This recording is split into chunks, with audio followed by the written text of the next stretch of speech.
혼줄 아니고요. 돈줄 내러 왔습니다. 오늘의 리포트 확인해 보도록 하겠습니다.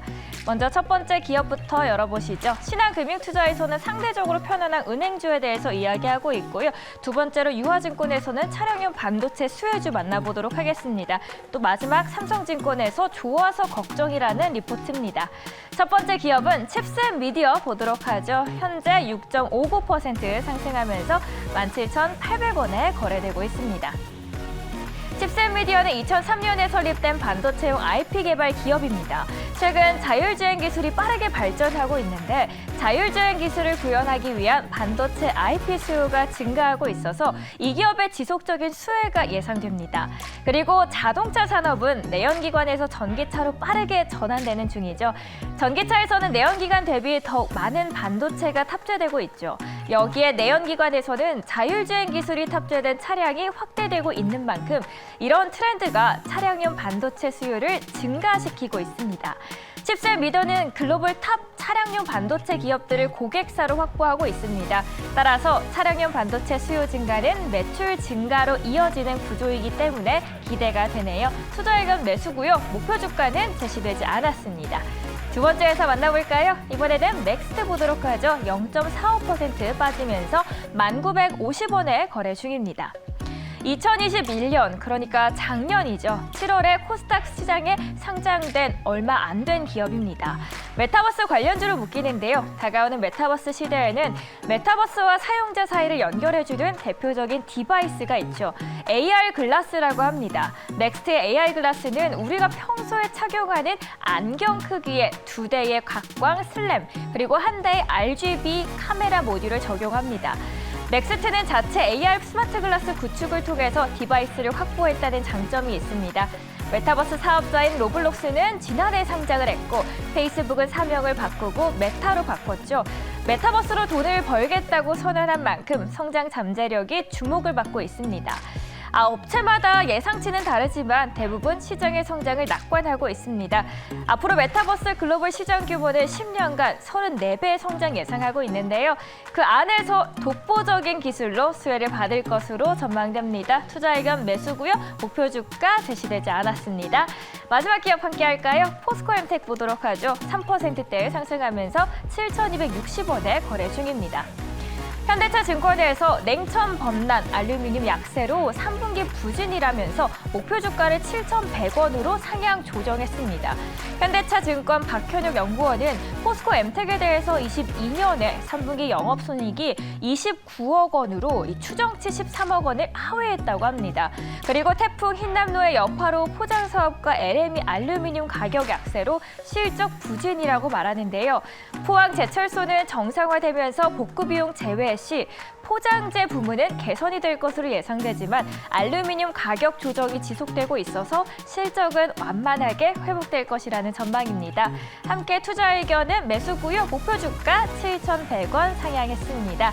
오늘도 이렇게 세 가지 리포트 알아봤고요. 나머지 두 개는 소장님께서 돈줄 내주세요. 네, 돈줄 날지 혼줄이 날지 또 오늘도 리포트 두 가지를 분석해 보겠습니다. 와이즈경제연구소 차영수 수장과 함께 할게요. 어서 오세요. 안녕하십니까? 네, 안녕하십니까. 오늘도 저희가 많고 많은 리포트 중에서 네. 두 가지를 골라봤는데 첫 번째 종목은 JB금융지주를 갖고 오셨어요. 신한투자증권이고요. 상대적으로 편안한 은행주라는 코멘트를 이 JB금융지주에다가 붙였습니다. 왜 편안한 건지, 정말 편안한 건지 알아봐야 될 텐데, 그럼 이 편안함이 실적에서 오는 편안함인가요? 예, 그렇습니다. 제가 네. 이제 왜 오늘 이것을 이제 선택을 했냐라면, 우리가 이제 지금 뭐 여러 가지 뭐 채권 문제라든지, 그다음에 뭐 그 대손 충당금 문제라든지, 그래서 금융 지주를 과연 어떻게 바라봐야 되는가 많은 투자분들께서 의구심을 갖고 있을 거라고 저는 미뤄 짐작을 합니다. 어떠한 때보다 지금 셈법이 복잡해졌죠. 금리는 올라가는데 과연 은행들이 여기서 이자 수익을 잘 낼 수 있겠는가? 한편으로서는 지금 이제 뭐 다 아시겠지만 레고랜드 사태 이후에 채권 시장이 흔들리면서 이제 뭐 주가가 변동성이 나타나는데 그 영향이 없겠는가? 뭐 여러 가지 이제 셈법이 복잡해지죠.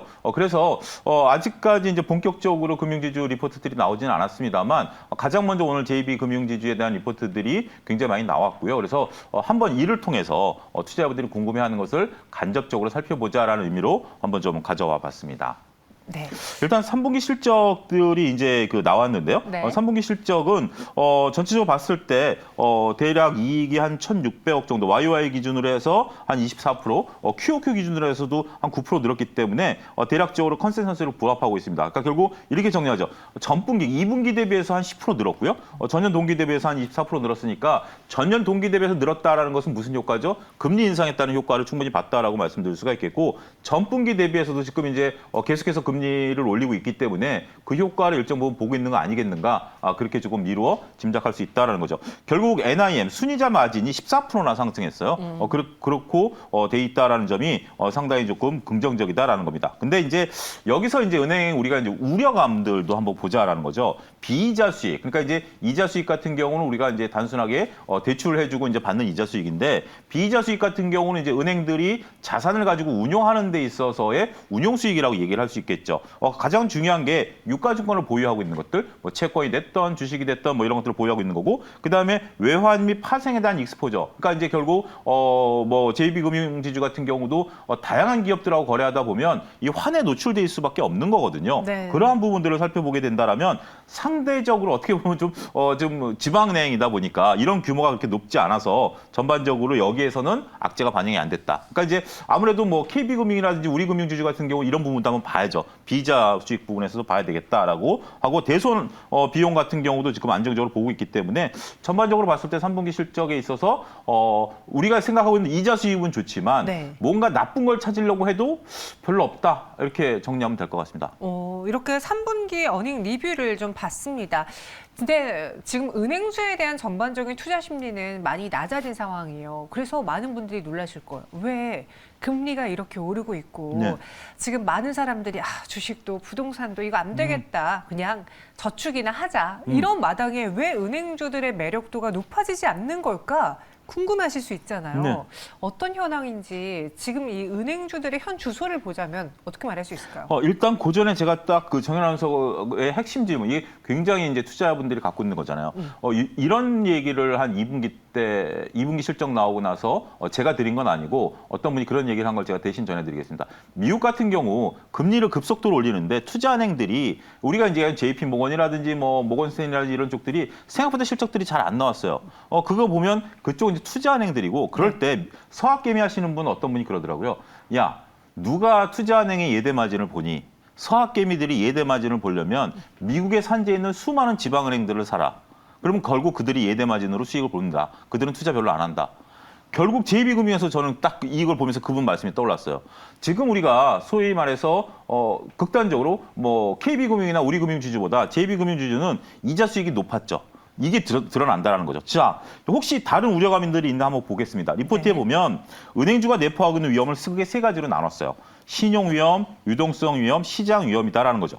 결국 신용 위험 같은 경우는 PF에 대한 부실화 이런 것들 때문에 문제될 수 있다라고 보는 건데, 뭐 저축은행이 예를 들 수 있겠죠. 그렇지만 이제 그런 부분들에 있어서는 특별히 문제 없다.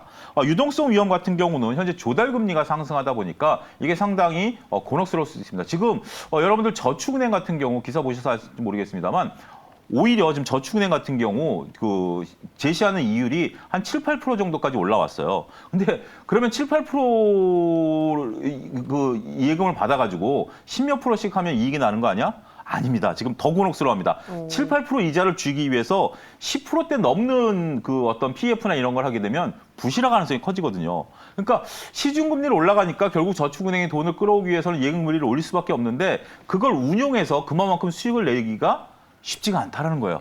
더군다나 지금 기업들이 돈도 안 빌려가고 있는 상황이고, 그러다 보니까 오히려 이렇게 유동성 위험이 나타나는 저축은행 같은 경우는 나타날 가능성이 있습니다만, 다행스럽게도 JB금융 같은 경우는 그렇지 않다라는 겁니다. 특히 이제 유동성 위험으로 보는 게 이제 PF와 관련된 건데, 전북은행이 대략 한 1.5조 원 정도, 광주은행이 한 3조 원 정도, 캐피탈이 한 8천억 정도에서 그룹사 전체적으로 한 5조밖에 안 돼요. 그러니까 말이 5조지 그룹사 은행 입장에서 보면 별로 큰 돈이 아니다라고 볼 수 있는 겁니다. 문제는 이제 캐피탈, 이제 그 JB 캐피탈이 한 8,700억 정도 이런 어떤 그 PF가 있는데, 네. 이게 이제 회사채라든지 담보 물건이 있는 거라서 나름대로 부실화 우려는 좀 적은 것 같다, 이렇게 말씀드릴 수가 있겠습니다.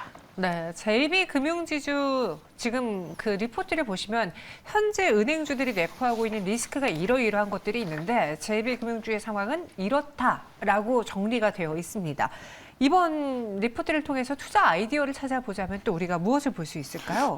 아무래도 뭐 실적을 한번 봐야죠. 실적을 네. 한번 분야별로 보면 이제 3페이지 준비된 표를 좀 보게 된다라고 좀 말씀드릴 수 있는데 제 얼굴에서 또 먼 쪽을 한번 보시죠. 먼 쪽으로 보게 된다라면 순이자 이익과 순수수료 이익이 있어요. 근데 순이자 이익 같은 경우는 정말 이제 잘 된 게 이제 우리 합산으로 나온 게 위에 있고 밑에는 이자 수익과 비용이 있습니다. 그러니까 결국 이자 수익 같은 경우는 대출해서 이제 그 받는 거고 이자 비용은 뭘까요? 고객들한테 주는 거죠. 그런 부분들의 예대마진인데 이 부분이 저는 이제 전반적으로 봤을 때 2022년과 2023년의 폭이 그렇게 드라마틱하게 늘어나는 수치는 안 나오죠. 대략 봤을 때 1조 7천억에서 1조 8천억이니까 한 1,000억 정도 늘어나는 거니까 규모로 봤을 때는 한 5% 늘어난다고 봐야 될까요? 그죠? 러프하게. 그렇기 때문에 이자로 이제 앞으로 벌어들이는 이익은 그렇게 높지 않을 가능성이 있다라는 거죠. 수수료 이익 같은 경우도 오히려 내년도에는 좀 줄어들 것으로 본다라는 거죠. 아무래도 지급 보증이라든지 이런 것들이 좀 줄여갈 것으로 보고 기타 비이자 수익 같은 경우는 마이너스가 난다라고 보니까 결국 중요한 것은 이자 수익인데 이게 이제 관건은 그런 거죠. 얼마만큼 국내도 금리가 가파르게 올라가는지 여부가 첫 번째고요. 네. 두 번째는 지금 이제 경색되는 자금 시장이 어떻게 빠르게 안정 찾느냐 여기에 따라서 JB금융지주의 향후 향배가 달려있지 않을까 말씀드릴 수가 있겠습니다. 네, 그동안 은행주 하면은 우리가 그 시중은행에서 쉽게 접할 수 있는 굵직굵직한 은행들을 보신 분들 많으실 거예요. 근데 그 안에서의 현 상황 리스크들을 잘 고려해 봤을 때 JB금융지주가 안정적일 수 있겠다라는 생각이 든 리포트였습니다. 이번 리포트 밀어볼까요? 예, 그렇습니다. 이제 우리가 화려한 것보다 네. 내실이 있는 게 굉장히 중요하잖아요. 그래서 JB금융지주 같은 경우는 이제 내실이 탄탄하다라는 것은 확인이 됐지만 앞으로 이제 투자는 어떠냐라고 보면 지금 이제 여러 가지 또 리스크들도 있기 때문에 빠질 여력보다는 올라갈 여력이 좀 있긴 하겠습니다만 그 부분도 지금 이제 셈법이 향후 셈법이 복잡해지고 있기 때문에 따져봐야 되지 않을까. 일단 리포트 믿어보자 이렇게 말씀드리겠습니다. 네, 셈법이 복잡해지고 있다라고 한 줄평 적어드렸습니다. 이어서 두 번째 종목은요.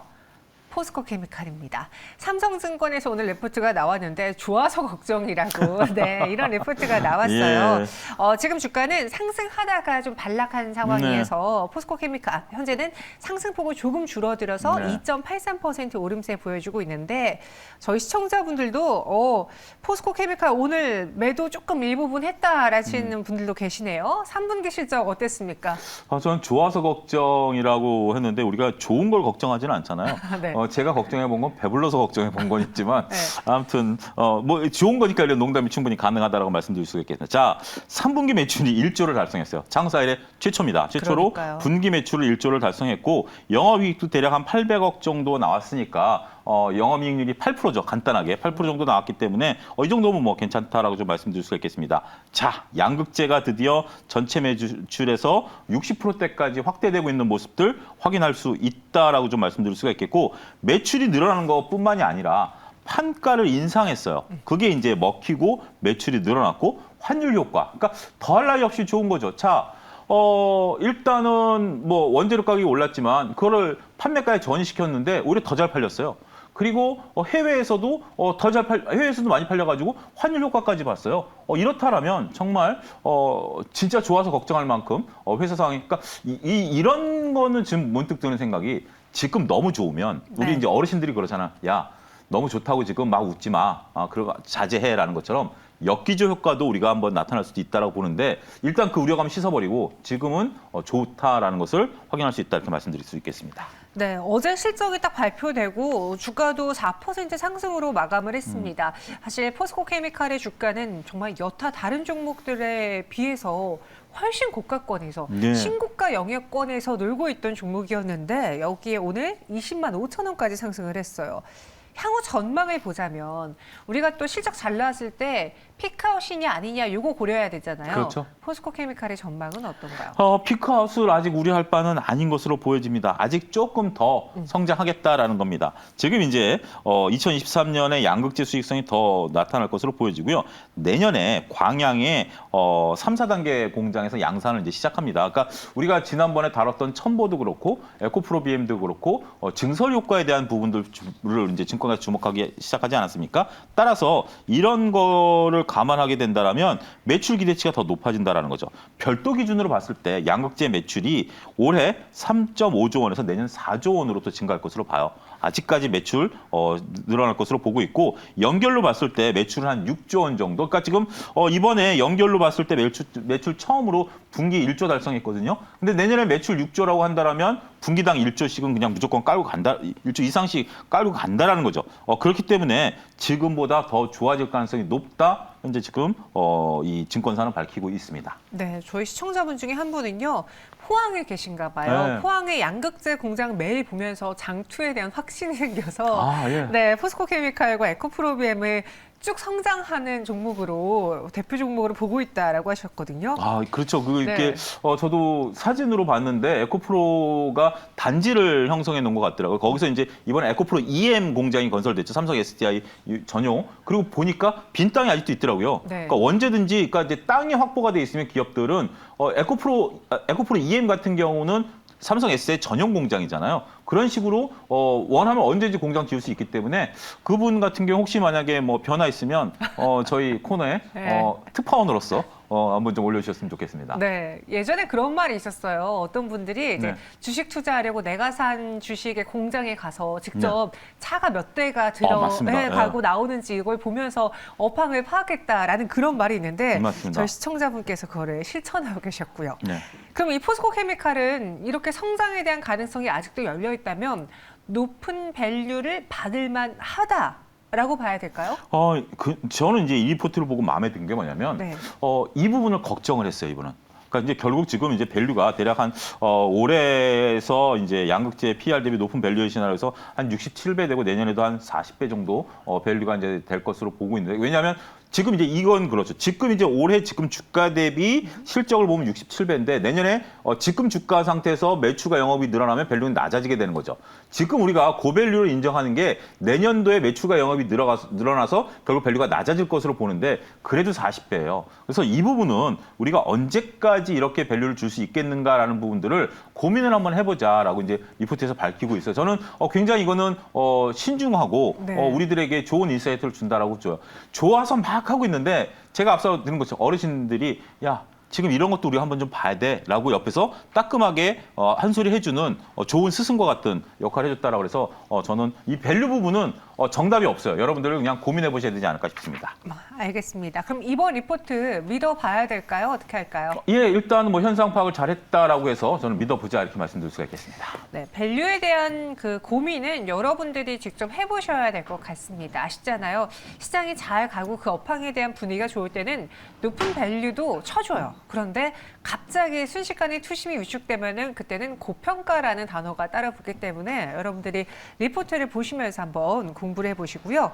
또 포스코 이야기가 나왔으니까 그 그룹 중에 하나인 포스코 홀딩스를 네. 살짝 코멘트 해볼게요. 지금 실적 발표하고 리포트도 오늘 많이 나왔는데 네. 주가가 하락권에 있습니다. 오늘 나온 그 리포트의 주된 내용은 어땠습니까? 일단 리포트를 간단하게 이제 말씀을 드리면 일단 지금 태풍 때문에 결국 이제 3분기 실적은 안 좋다. 그리고 다행스러운 것은 태풍과 관련된 모든 이제 비용을 3분기에 다 떨어버렸습니다. 그래서 이제 빅베스라는 표현은 아니지만 일단 어쨌든 비용은 3분기로 다 이제 끝내버렸어요. 근데 이제 리포트의 요지는 뭐냐면 일단 3분기는 안 좋은 걸 알았는데 그러면 그때 이제 출하된 물량을 우리가 보통 그러잖아요. 이렇게 출하 안 된 것들은 다음 분기에 출하된다라고 하는데 그런 언급이 없어요. 그러니까 이제 물건이 못 나갔는데 그러면 다음에 그 물량이 나가줘야 되는데 그게 이제 다른 데서 대체된 걸로 보여지고 있고 다음에 이제 글로벌 또 철강 업체들이 다 지금 경기 둔화 우려감 때문에 지금 이제 그 가격도 낮추고 있는 그런 부분들이기 때문에 태풍 문제는 3분기에 끝났지만 향후 전망까지도 긍정적으로 말 못한다 이렇게 이제 언급이 되면서 오늘 주가가 좀 반영하고 있는 게 아니겠는가 말씀드릴 수 있겠습니다. 네. 실적이 좀 많이 나오다 보니까 리포트들도 쏟아지고 있습니다. 그중에서 무엇을 봐야 될지 저희가 잘 골라올게요. 내일 이 시간에 다시 찾아오겠습니다. 고맙습니다. 감사합니다.